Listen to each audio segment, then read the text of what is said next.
Hey guys, what's going on? Thanks for coming back. I'm Mark, and today what we're going to be taking a look at is an install of the mud flaps behind the wheels. So I've gone with a 13 and 15 millimeter spacer, which brings those wheels out. Before they were recessed in, now they're nice and flush out here, but because the car tapers in, that exposes a good amount of the tire, both on the front and the rear, where if there were rocks that were getting kicked up, they're gonna chip up this section here and the rear fender as well. And so we wanna do something to protect that. And at first when I heard people talking about these things, so there's a company called ZL1 that has these little mud flaps that you can install back here using the stock attachment points. When I first saw it, I was like, I don't know how that's gonna look. How does it work with the look of the car? I mean, it's a sports car. Does it really need mud flaps? But once I saw a couple people install them, they actually look really good. They look clean and they look stock. And they're gonna give me a little bit more protection here. Now, another way you can protect these areas is these are small panels. Both the front and rear fender, it's a pretty small area that you could do a PPF, a paint protective film over there. XPEL is probably the preferred go-to there, but you could go with something like a 3M as well. Get that installed, and that's going to help prevent the rock chips as well. I've got it up front and across the hood so that anything getting kicked up from a car in front of me isn't going to chip up the paint on the front of the car or the hood. I don't have it here yet, so I probably will get it installed on both of the fenders. But for the meantime, today we're going to install the ZL1 Rock Guards, the mud flaps, if you will. So let's get that going and see how easy this is. Okay, so on the front wheel, what you want to do is actually turn the wheel so that you have access to these 4 rivets. So you've got 4 rivets right here, and with the guards, they actually use those same rivet holes. And so there's a hole in the center of each of those rivets, and if you push in on that with a pick, it will pop out, and so you can pull those out pretty easy. Let me grab the rock guard and line it up and show you guys what that will look like on there. Okay, so here is the rock guard itself. So it just lines up with all of these rivets, and it will just hang out just about like that right there.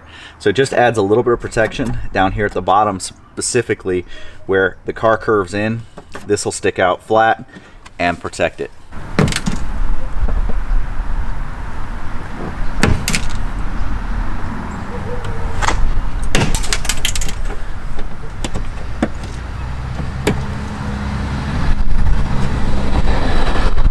So those all come out super easy. Just pop the middle pin in. And you may want to get in there and get those out. You can kind of pull this back, get in there, and get the pins out. So I'm going to do that. Okay, so now we've got 4 new rivets.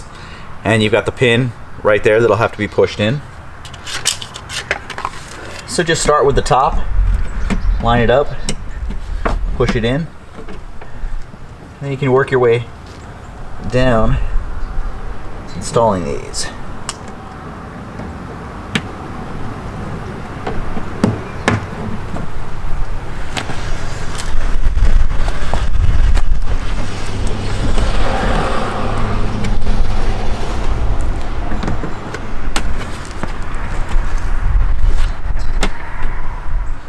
Okay, so now that it's installed, now you just have to get something to push these in. So I've seen a couple people use little rubber mallets and pop them in. I've seen other people use like the back of a screwdriver and push it in. So we're gonna give it a couple different tries, see what works best. So on the first one, I tried a couple different tools, and I actually found that I've got this little nail puller that actually is nice and small and gets in here really well. And little taps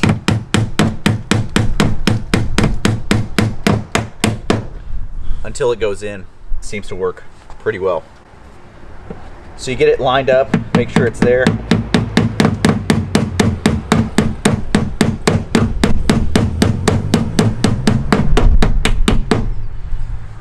And now it's in. Okay, so here from the rear, you can see just what it looks like. So right here is the line of it. It comes out really nice to cover anything that would be kicked back from there. And really, because it's the same black, it really matches everything else here.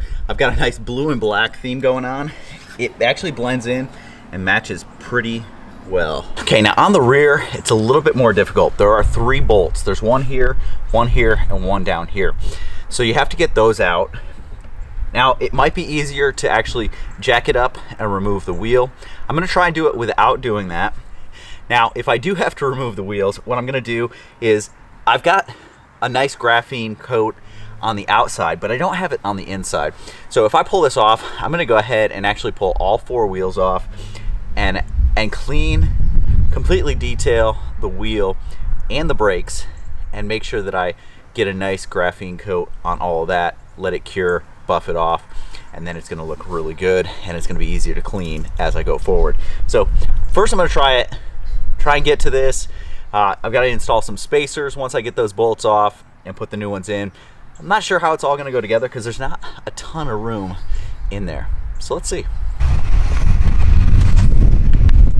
All right, so I've got it started, but it's really, really hard. I've got a little 90 degree screwdriver so it's 8mm bolts that come out, but then it's Phillips head screws that attach it back in there because you put spacers in and it sticks out further so that it's nice and flush. So it's a pain in the ass, I'll be honest. I can't get my fingers in there, and so what I'm gonna do is I'm gonna jack it up, take these off. So anytime you're jacking the Supra, you wanna make sure that you've got one of the jack pads that's got the adapter that fits into the plastic piece on the bottom. I've got a nice low profile jack that I'll be using. And then, I know a lot of people don't like to, but I use an air compressor and a nice air wrench. For my socket, I've got tape around it just to keep from marring up the wheels at all.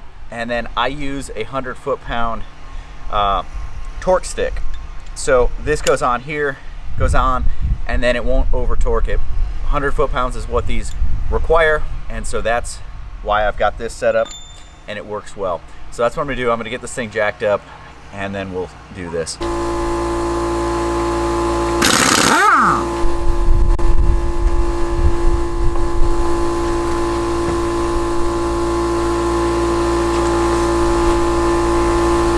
Alright, that's gonna make it much easier now. I'll go ahead and get this done.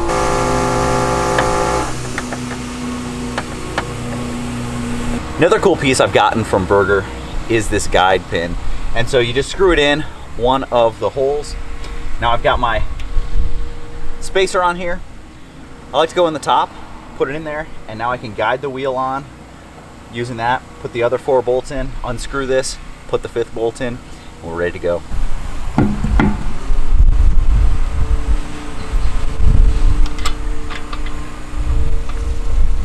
All right, from behind, here's a look at it installed. Both the front and the rear. Provides nice coverage. Let's come around over here a little bit. You can see right there if you're looking. Let's take a look here. So here's the outside of it. It comes down, so it covers the tire right there, which is exactly what I needed. So there you go, guys. That's what I did today. Install those ZL1 Rock Guards, mud splash guards, whatever you want to call them. Got them from ZL1. About 50 bucks for the pair, I believe. I think they're like 30 bucks each, or 50 for the pair, something along those lines. But adds a little bit of protection so that with the spacers on there and those tires kicked out a little bit, I'm not going to kick up any rocks and chip my paint. I'm also going to get the PPF on those 2 panels just to make sure I've got that covered a little bit better. Fitment is great. Install up front, super easy. Install in the back. If you've got small hands, you might be able to do it without taking the tires off, the wheels off. If you've got a jack and you can get those tires off or get the wheels off, just pop them off. It was way quicker. I messed around probably for 15 minutes trying to get it with the tire and the wheel still installed. On the opposite side, jacked it up, pulled the wheel off, and it was like a 3-minute job. Super quick, super easy, done. So that's that. Let me know if this was helpful for you, if this is something that you would do to yours. You know, when I'd first seen these, I didn't think this was something I would do, just because, you know, mud guards, mud flaps on a sports car just sounds kind of weird. but when I saw them actually installed, man, fitment is great. Easy way to go to add a little bit of protection. All right, guys, hope you enjoyed this. Leave me comments down below. Hit that thumbs up. Subscribe. Hit that bell icon. You'll get notifications every time I do a video. More to come. See you guys.